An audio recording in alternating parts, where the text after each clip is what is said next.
अभी पिछले 2 दिनों में जो वीडियो आप लोग देख रहे हैं हर जगह ट्रेंडिंग कर रहा है। ये वीडियो है 30 तारीख की रात का। आपका वीडियो बन रहा है तकरीबन 12:30 बजे से लेके 1 बजे के बीच का। ये वीडियो है बस्ती का, महाराजा होटल के सामने। वो मेरा लास्ट डे था शूट का। और अब मैं जिस शूट पे गई थी उसकी बात बता दूं। डे 1 से मिस मैनेजमेंट वहाँ चल रहा था। हम जब एयरपोर्ट जाते हैं तो एक ही गाड़ी भेजी जाती है और आर्टिस्ट 3 रहते हैं। चूँकि वो बाकी के 2 आर्टिस्ट मेरे बहुत अच्छे दोस्त हैं, मित्र हैं, एक सीनियर हैं, एक दोस्त है, तो मैंने कुछ भी नहीं कहा। हमने वो गाड़ी शेयर करके अयोध्या से हम बस्ती जाते हैं। बस्ती में मेरा स्टाफ ऑलरेडी 1 दिन पहले पहुंच चुका था और वहाँ के प्रोडक्शन से बोल दिया था कि मैम इस होटल में नहीं रुकेंगी क्योंकि उनके पैर की सर्जरी हुई है और आपने 3rd फ्लोर पे रूम दिया है। तो मेरी स्टाफ की बात उन्होंने इग्नोर करी, नहीं मानी। मैं जब पहुंची तो मैं गाड़ी में ही उस दिन डे 1 ही 40 मिनट में गाड़ी में ही बैठी रही और मैंने कहा कि मैं इस होटल में नहीं जा सकती हूँ। मेरे सुविधा के लिए ये ठीक नहीं है, आप चेंज करिए इसको, जहाँ 1st फ्लोर हो या जहाँ लिफ्ट हो और ठीक ठाक जगह हो, आप हमारा होटल वहाँ कर दीजिए। तो फिर इस चीज़ को डिसीज़न लेने में मैं गाड़ी में ही 40 मिनट बैठी रही। शायद उन लोग को 40 से 50 मिनट लगे।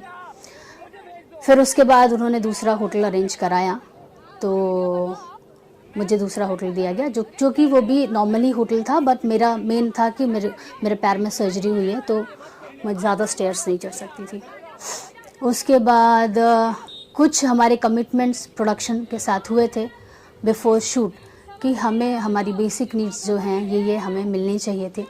आप हमारा अरेंज करा दीजिएगा सेट पे। तो सारी चीज़ें डन हो गई थी। उसके बावजूद भी वो बेसिक नीड्स जो भी थी उनको वहाँ प्रोवाइड नहीं कराया गया।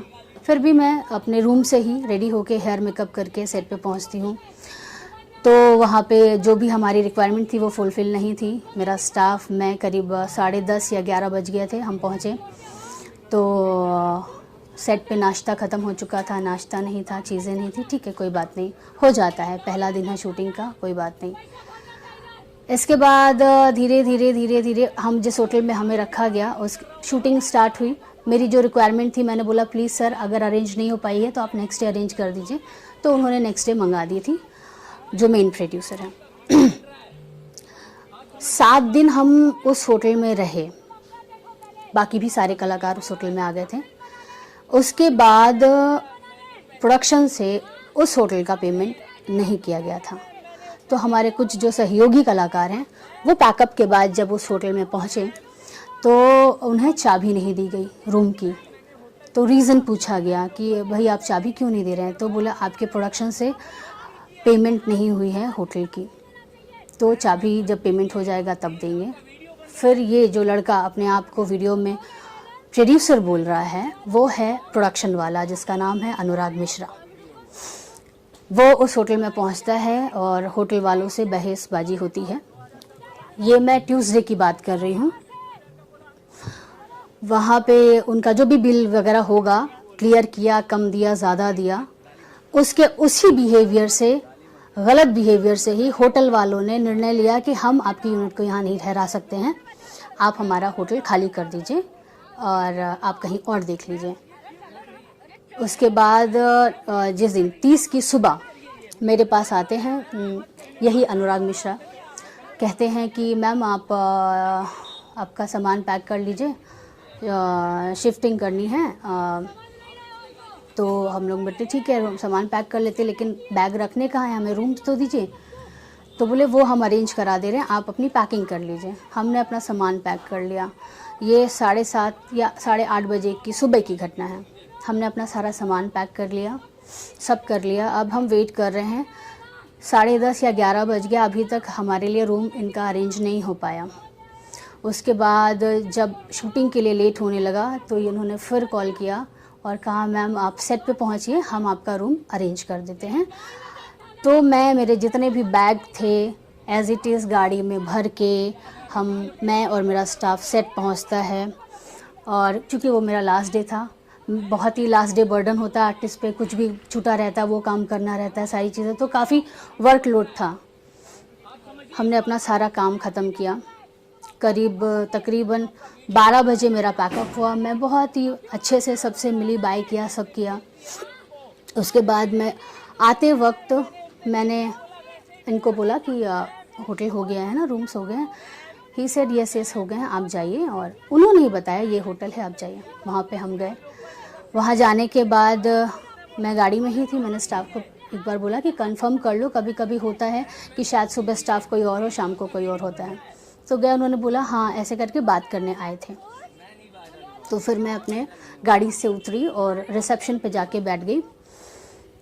तो रिसेप्शनिस्ट बोलता है, जो रिसेप्शन पे थे वहाँ पे, उन्होंने, स्टाफ ने कहा कि मेरे स्टाफ से कहा कि सर चाबी हम नहीं दे सकते हैं। तो हम लोगों ने पूछा क्यों नहीं दे सकते हैं? उन्होंने कहा पेमेंट नहीं हुआ है। फिर भी हम लोग मैंने स्टाफ को बोला आप अनुराग मिश्रा जो कि प्रोडक्शन मैनेजर हैं, उनसे आप बात करिए। उन्होंने बात करी तो उधर से जवाब आता है कि ठीक है आप लोग बैठिए, आ रहा हूँ मैं, तब करता हूँ। ये ऐसा उनका रिप्लाई था फ़ोन पे। तो फिर मैंने कहा उनसे बोलिए कि मैडम बाहर बैठी हैं, कब तक आपको आने में ही 30 से 40 मिनट हो जाएगा, रात के 1:30 बज रहे हैं, तो क्या मैं बाहर ही बैठी रहूं? आप एक काम करिए, उनके स्कैनर पे कर दीजिए। तो कह रहे मैं गाड़ी चला रहा हूं, मुझसे पेमेंट स्कैनर पे नहीं हो पाएगा। तो मैंने मेरे स्टाफ को बोला कि बोल दो ठीक है, स्कैनर पे नहीं हो रहा तो आपके जीपे पे मंगा लीजिए। तो जीपे पे उन्होंने 1500 रुपये भेजे। देने थे 2000 रुपये, जो कि ये बात भी बहुत उछल रही है कि इतनी बड़ी एक्ट्रेस हैं और 2000 रुपये नहीं दे पाई।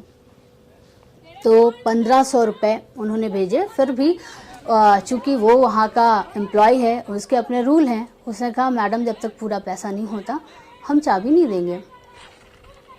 तो उसने वापस स्टाफ अनुराग मिश्रा ने होटल के स्टाफ से बात करी फ़ोन पे, और उससे बदतमीज़ी से बात करी। उसे अपशब्द बोले, बहुत ज़्यादा, इतने ज़्यादा अपशब्द बोले कि वो जो होटल का स्टाफ था वो लाउड हो गया और उसने फ़ोन वहाँ पे ऐसे पटका, अपना रजिस्टर बंद किया। नहीं दूंगा आप लोगों को होटल, चलिए निकलिए यहाँ से, आप लोग निकलिए यहाँ से। ये था होटल के स्टाफ का रिएक्शन। हम वहीं पे बैठे हुए थे। उसके बाद मैंने अनुराग मिश्रा को कॉल किया मेरे स्टाफ के नंबर से। मैंने बस उनसे यही सवाल किया कि अब तक आपने पेमेंट आखिर किया क्यों नहीं? जब आपको पता है आपका आर्टिस्ट आना है, उसके मुझे नेक्स्ट डे मॉर्निंग में 7 बजे या 6 बजे के करीब पटना निकलना था, मेरा एक इवेंट था वहाँ पे। आपको सिर्फ पता है कि आर्टिस्ट सुबह से काम कर रहा है, उसके पास मात्र 4 घंटे हैं रेस्ट करने के लिए। उसके बावजूद मैं रात के 1:30 बजे 2000 रुपये आपने नहीं दिए, उसके लिए मैं वेट करूँ? आप आएंगे, आप पेमेंट करेंगे? तो उसने मुझसे फ़ोन पे ऊंची टोन पे बात करी, तो मैंने भी उससे उसी टोन में बात करी। इतनी बात हुई तो मैंने बोला भाई जब आप सिनेमा बना नहीं सकते, आर्टिस्टों का ख्याल रख नहीं सकते, तो सिनेमा बनाते क्यों हैं? फ़ोन कट किया और मैं जाके गाड़ी में बैठ गई। मेरा स्टाफ भी जाके गाड़ी में मेरे साथ बैठ गया। मैंने गाड़ी के ड्राइवर से कहा कि आप चलिए, मुझे गोरखपुर लेके चलिए, मुझे जब रहना ही है तो मैं गोरखपुर में जाके रह लूँगी, आप मुझे गोरखपुर ड्रॉप कर दीजिए। तो गाड़ी के ड्राइवर को कॉल करके अनुराग मिश्रा बोलते हैं गाड़ी वहाँ से हिलेगी नहीं। तो चूँकि प्रोडक्शन की गाड़ी थी तो वो कहा मैडम कि वहाँ से मुझे फ़ोन आया कि गाड़ी लेके कहीं मत जाइएगा। तो मैं और मेरा स्टाफ रात के करीब 1-1:30 बजे रोड पे गाड़ी में पूरे सामान के साथ बैठे हैं। अब ये भाई साहब आते हैं, पीछे का दरवाज़ा खोलते हैं, मेरे स्टाफ को बाहर निकालते हैं, जिसमें स्टाफ में मेरा बॉय के ठीक बाजू में मेरी हेयर दीदी जो कि एक लेडीज़ हैं और मेरे मेकअप दादा बैठे थे। इन्होंने मेरे स्टाफ बॉय पे भी उठाया और लड़की पे भी हाथ उठाया। जो मैंने देखा मेरे आँख के सामने, गलत आप हैं, आपने हमारी सुविधा का ख्याल नहीं रखा, आपने चीज़ें ऐसी की। आप आए थे तो पहले ये देखते कि आपकी सिनेमा की हीरोइन रात के 1:30 बजे आप लोगों की गलती की वजह से रोड पे खड़ी है, आप अपनी गलती मेरे स्टाफ पे उतारेंगे? ये अधिकार आपको किसी ने दिया है? मेरा स्टाफ मेरा परिवार है और मेरे परिवार पे अगर कोई हाथ उठाएगा तो एक बार नहीं, 2 बार नहीं अनुराग मिश्रा, 20 बार मिलोगे तो 20 बार मारूंगी।